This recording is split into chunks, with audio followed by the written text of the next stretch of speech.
The triple bypass barn door hardware kit allows you to mount 3 doors on 2 tracks, while having all 3 doors stacked on top of each other when in the open position.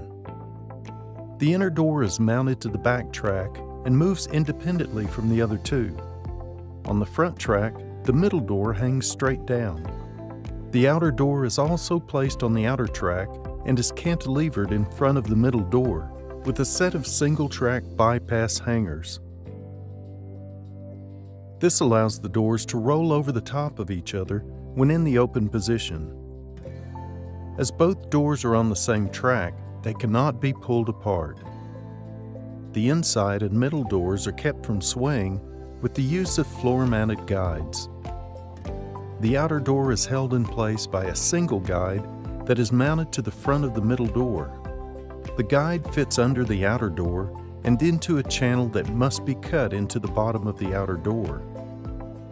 When in the open position, all 3 doors stack on top of each other with one door slightly offset from the other 2. The triple bypass hardware kit is an excellent option for wide doorways that require maximum access to the entryway.